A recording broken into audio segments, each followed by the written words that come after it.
the cameras flashed, the crowd, froze, and just like that, Hollywood had a new obsession. Oh, A absolutely. young girl stepping under the blinding studio lights, basically leaving her normal childhood behind forever. But behind the glitz, the red carpets, and, the sci-fi monsters, a much quieter, invisible toll was being taken. Welcome to Starscope Report. Join Jordan and Jamie as they uncover Hollywood drama, music industry shakeups, and viral influencer scandals. From red carpet surprises to social media controversies, we dive deep into the stories behind the fame. It is so fantastic to have you diving into the sources with us today. Our mission here is to look, beyond the massive streaming numbers and the global press tours, to understand a headline story that has been, it's just been fascinating pop culture analysts lately. Yeah, it really has. We were focusing on Millie Bobby Brown's incredibly candid revelation about what growing up inside the Stranger Things bubble actually took away from her. So, by synthesizing her recent Vanity Fair cover stories and some surprisingly raw podcast appearances, we're going to explore the hidden socialization gaps of child stardom, the profound emotional toll of saying goodbye to the character that raised her, and the highly unconventional way she's navigating the real world today. I really want to jump straight into a detail from these interviews that genuinely stopped me in my tracks. Because Millie Bobby Brown is arguably like one of the most recognizable young women on the planet right now. Oh, for sure. Global icon. Exactly. Yet she openly admits that she, quote, doesn't have many friends. Wow. Yeah. She actually confessed to lacking the basic social skills required to interact casually with people her own age. It sounds almost contradictory at first, right? You see the millions of followers and the red carpet confidence, and you just assume she has this deeply connected social life. Right. You think she's at every party. Exactly. Yeah. But if we peel back the layers of her actual day-to-day reality, that admission is actually a perfectly logical outcome of her environment.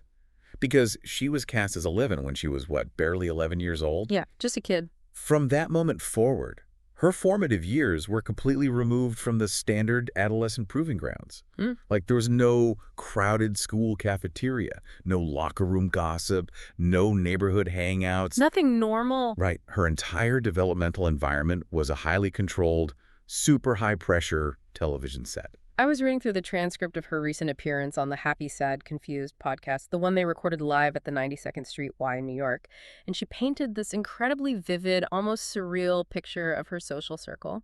I watched that. Yeah.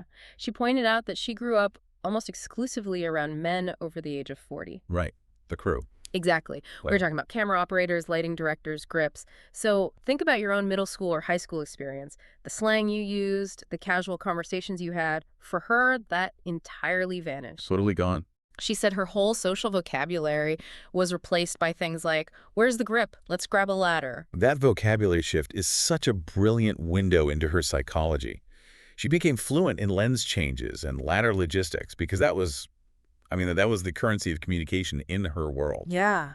But the basic, mundane things that teenagers talk about, the shared cultural touchstones of just being a kid, that became a foreign language.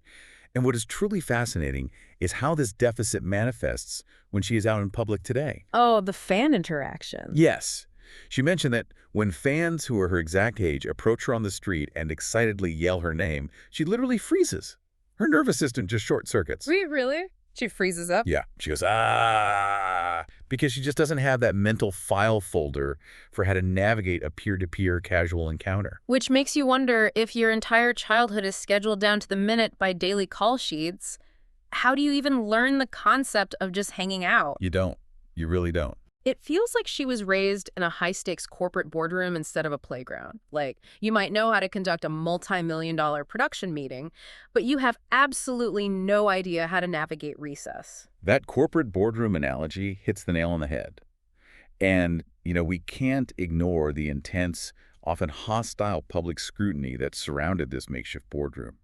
The internet was mercilessly dissecting these children while they were just trying to figure out who they were. Oh, it was brutal. Yeah, go back to 2017 when Finn Wolfhard, who plays Mike, felt compelled to take to social media and publicly beg adult fans to stop harassing his friends. People were obsessively analyzing their body language in interviews, looking for drama. Just analyzing everything they did. Exactly. And Millie herself told Vanity Fair that the press was extraordinarily harsh on her, specifically during those vulnerable years. She actually brought up the reality of her own contracts leaking online when she was younger, noting how that puts children in genuinely dangerous situations. Terrifying. Right. She praised Netflix and her parents for building a wall around her, but she was very clear that the industry as a whole is far too lax about the realities children face within it.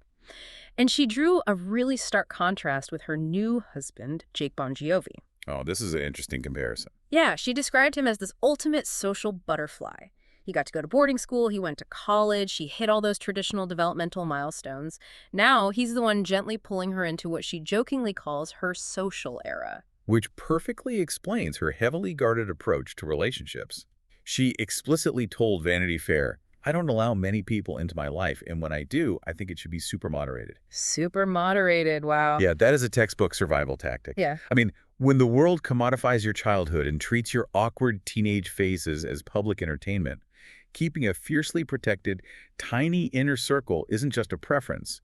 It's a necessary defense mechanism against an industry that demanded way too much, too soon.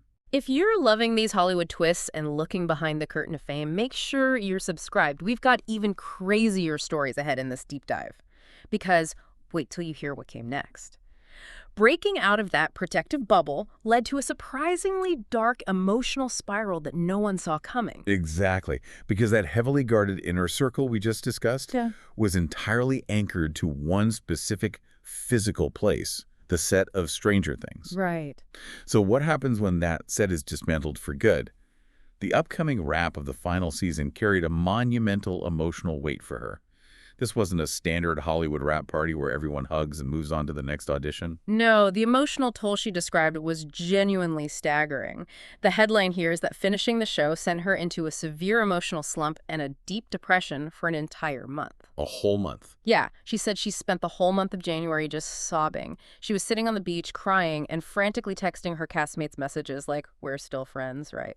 Oh, that is so heartbreaking. It is. She was desperately trying to mend any lingering, unresolved tension, completely terrified that the only family she had known for 10 years was just going to evaporate into thin air. That reaction gives us a profound look into the unique, complicated grief of child actors. They aren't just mourning the end of a stable gig or saying goodbye to coworkers. What are they mourning then? They are actively mourning the physical avatar of their childhood. The character of Eleven wasn't just a role.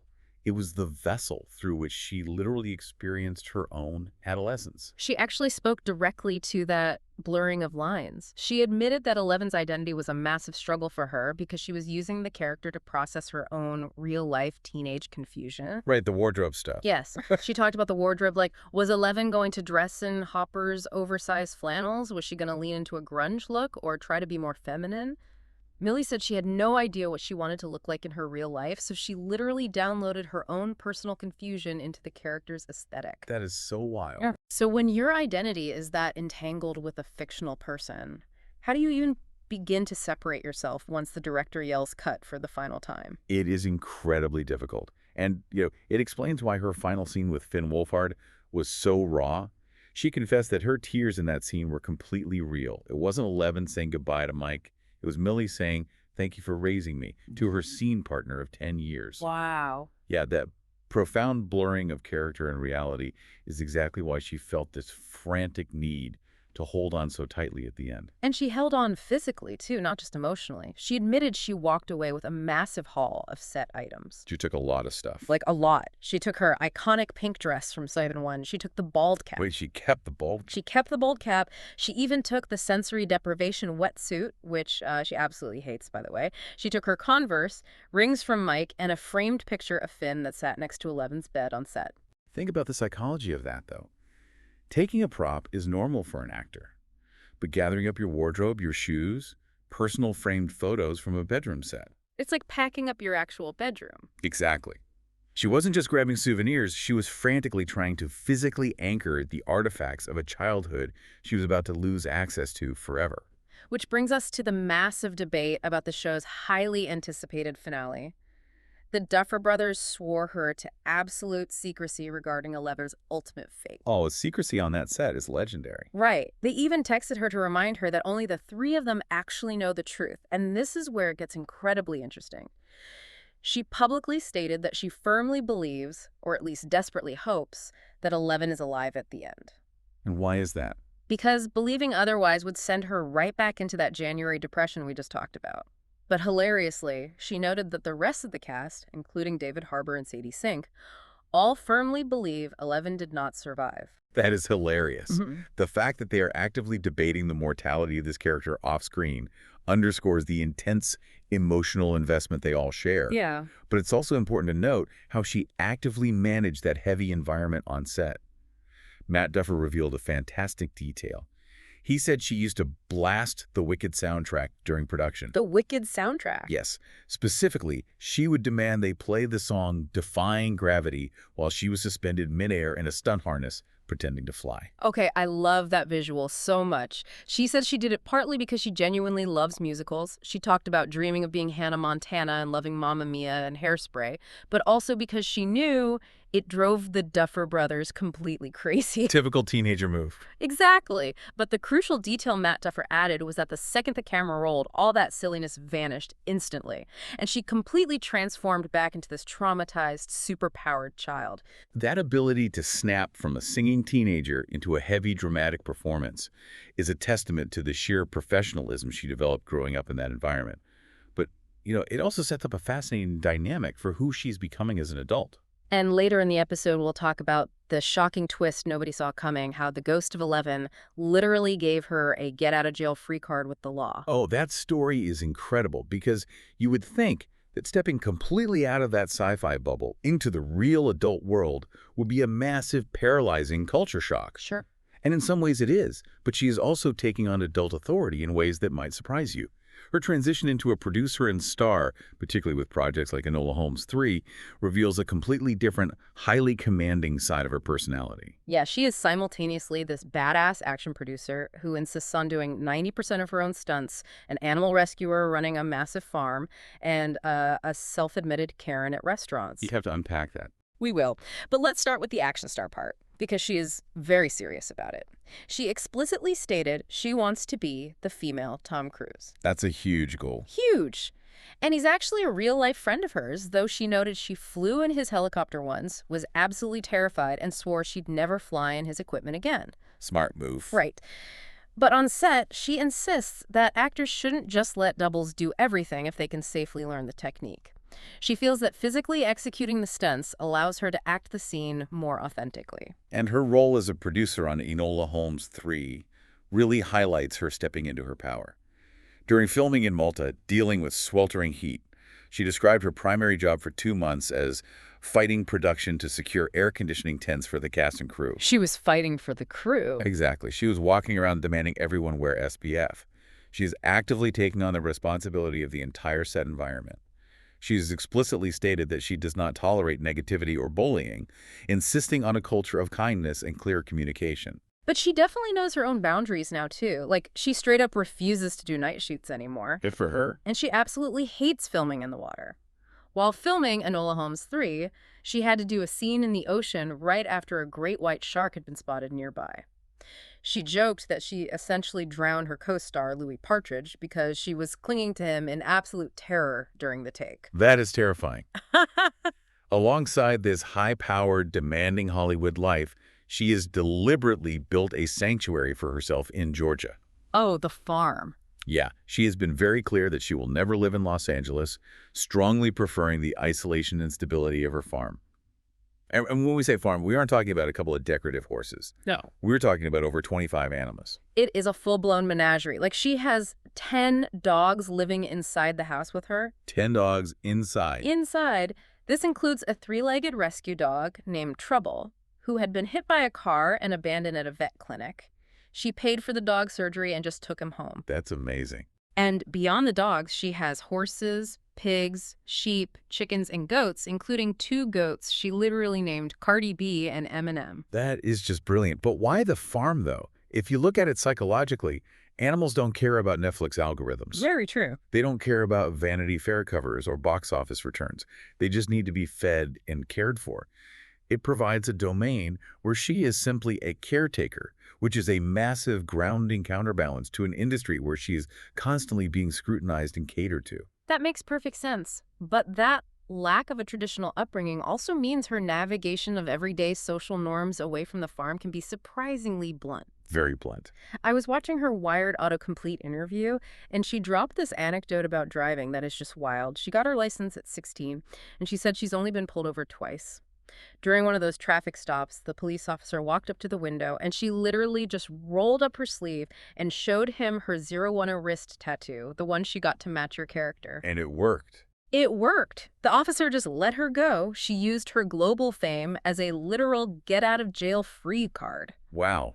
While that is a funny, slightly absurd anecdote about the perks of extreme fame, her behavior in restaurants, which she detailed on the Table Manners podcast, is far more revealing about how her mind actually works in public spaces. I have to admit, when I heard that podcast, I had to rewind to make sure I heard her correctly. It was shocking. She went full Karen, and she proudly owned the title.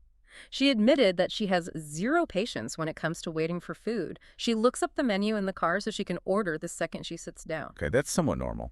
Sure, but when a waiter comes over and asks if they want to start with drinks, she actually tells them, no, stand here. Let's just take the whole order right now. It will make your life easier. Oh my. And it doesn't stop there. She refuses to wait for the bill at the end. She tries to hand the server her credit card while she is still actively chewing her meal, claiming she needs to pay immediately so she can go for a walk to burn off the food. It goes even further, though.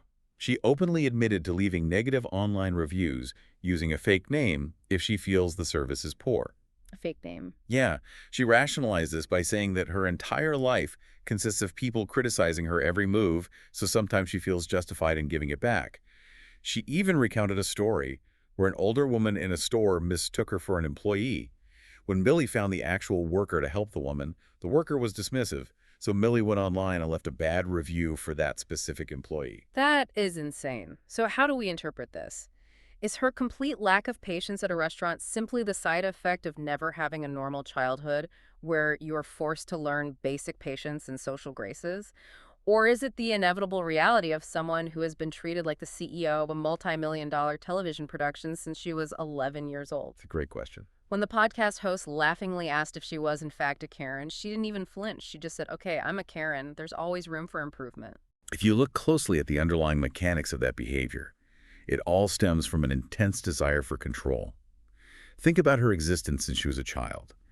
Every day has been dictated by rigid production schedules, demanding directors, aggressive media scrutiny, and a total lack of privacy. Right. She has had almost zero control over her own time. So when she enters a space where she is the consumer, dictating the exact minute-by-minute pace of her own dinner is a bizarre but deeply logical way to reclaim power over her environment. Wow, yeah. On a film set, time is literally money. Efficiency is the highest virtue. She is taking the rigid, hyper-efficient logistics of a massive movie set and aggressively applying them to a casual Tuesday night dinner. That is such an illuminating way to look at it. She's applying production management to a restaurant.